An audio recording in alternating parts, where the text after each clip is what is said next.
Alrighty, hello again, Seattle University, Masters in Teaching program. Again, I'm Andrew Giron, and this is going to be part 2, the group discussion. And I'm Donna Green, and I teach kindergarten at Painted Sky in Albuquerque, New Mexico. And I am Maranka Leibel, and I teach first grade at Painted Sky in Albuquerque, New Mexico. Perfect. And the question we are going to be discussing is, given this research, and we've all read the article and read everything that was sent, given the research on children's racial attitudes, what is the responsibility of schools and teachers throughout a student's school years? I think it's a very delicate issue to discuss in this day and age. As a kindergarten teacher, our children really don't see colors, and it's not an issue, so we don't really bring it up unless it comes into discussion when we talked about Martin Luther King, Abraham Lincoln, those kinds of things. But it's not a lesson we do on, skin color and culture and things like that. What do you think about the different studies and research, especially with like the more younger children, as like the 4 or 5-year-olds, kindergarten age, first grade, with those different studies that they did? I think they're very interesting, and I think it depends where they are too. These are different states and different cities that they've done this research at. I haven't, like I said, and as a parent, I think it should be brought up in the home about culture and about skin color and that kind of thing. And I think when a child asks questions is when you should start talking about it. And I think talking about just differences in general, any physical or emotional differences is important at home, and when they start asking those questions is a good time.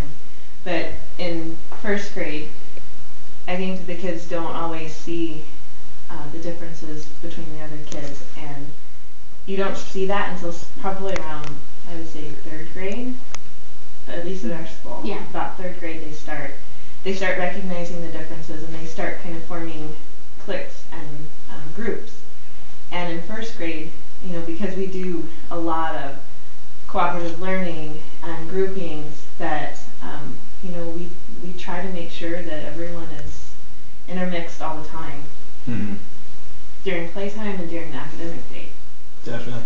But what if the parents, because I've seen it a lot with a lot of friends that I've talked to and everything, and they don't usually talk to their children or anything about any kind of race stuff, and whether or not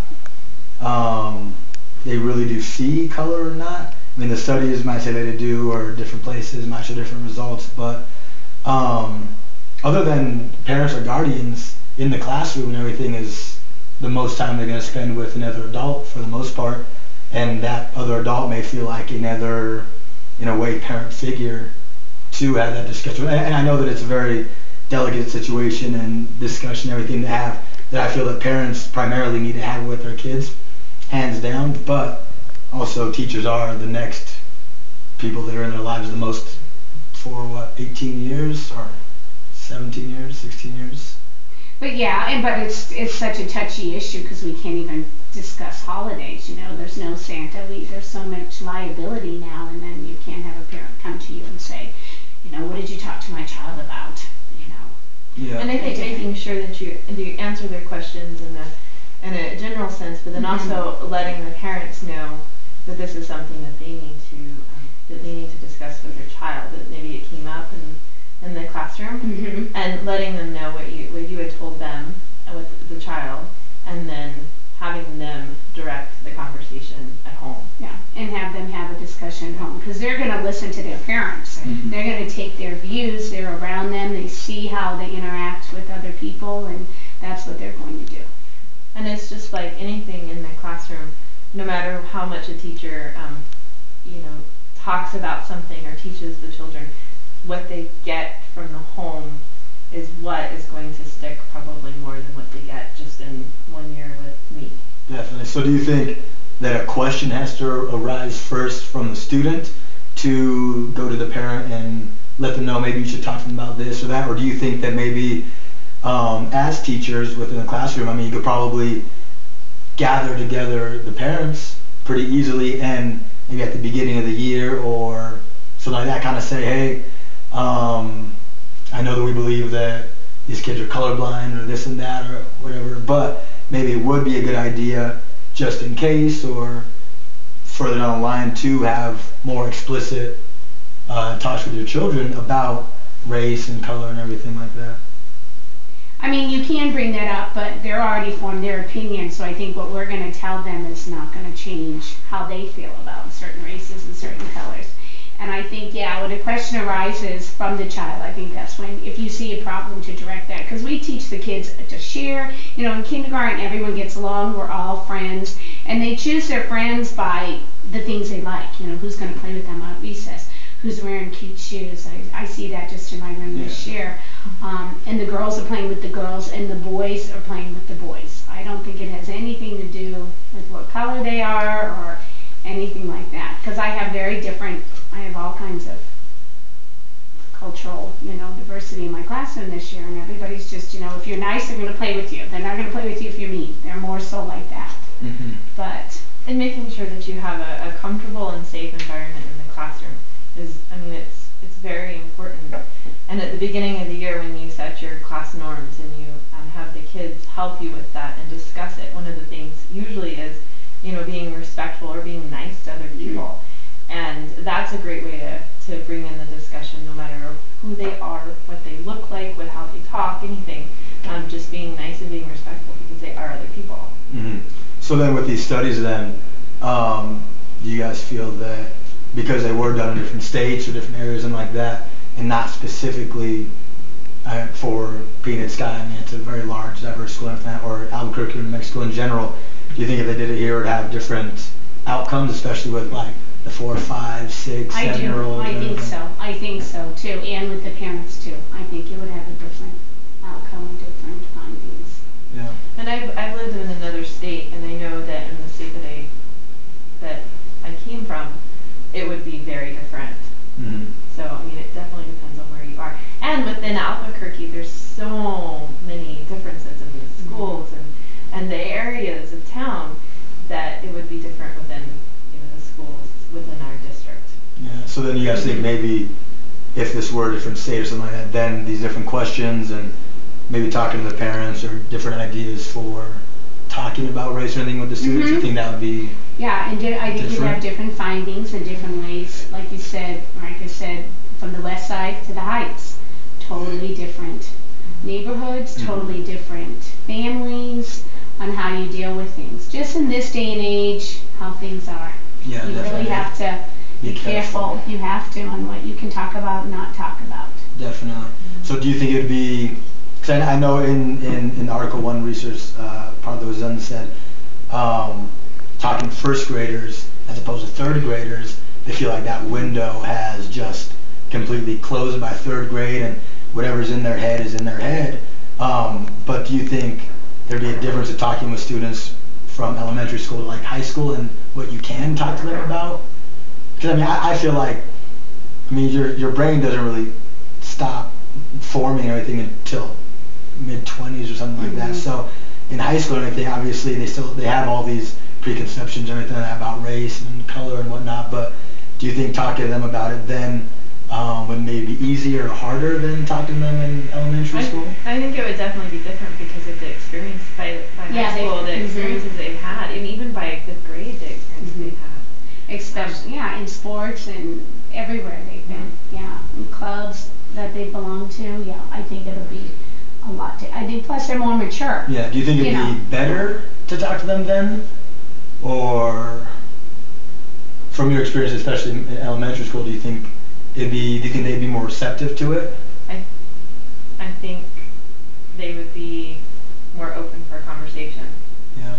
Even though even if they did have all these preconceptions and everything, I personally I would think the elementary school, their mind is so open, and I know that it would be a lot harder to talk to them in elementary school because of parents and what you can and can't do. But in high school, I feel like, in a way, I personally think their minds are kind of closed, and they've kind of learned for the most part at that point in their lives what they're going to kind of have in their head. Whereas in elementary school, they're just so, they're like sponges kind of in a way. But you also have to sure that it's appropriate to talk to the younger kids about certain things. Mm-hmm. I mean, there's a lot of topics and things that you wouldn't want to talk to the elementary, primary kids.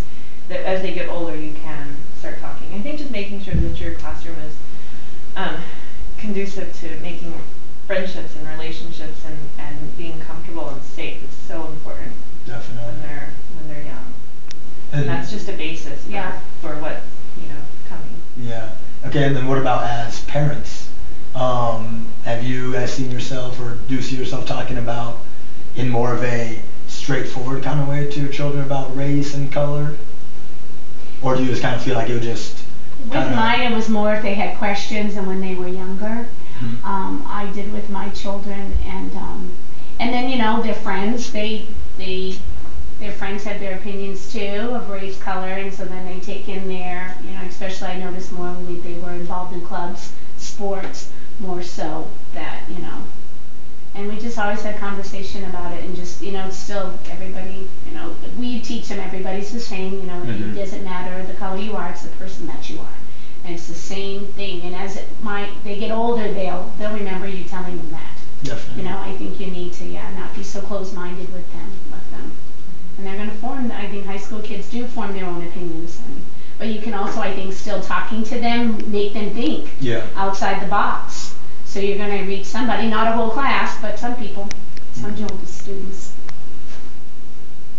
About you, anything on about with your children or what you might do in the future, or? Well, and I think that my 4-year-old is very perceptive of differences, different hairstyles, different clothing, things like that. And so when he notices something, he's very verbal about it, and we talk about it right there as appropriate as it could be. Right.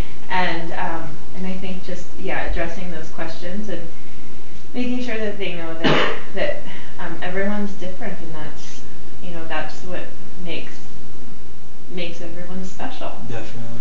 So then what if your kids came home and they said that their teacher was kind of talking to them about race in a more direct kind of way? Would you guys be against that as parents, or would it depend on what the teacher was saying? It would depend on what was said. Yeah. I think no matter what, if a child comes home and says that their teacher had talked to them about something, and if it was something that you I think you should talk to your child about what was said, and ask your child questions. I mean, and that would be even if it wasn't a teacher, if it was a peer that talked to them about something. You need to ask your kids questions and communicate with them freely, so that you know what's going on and you know what their thoughts are on what was discussed. Definitely.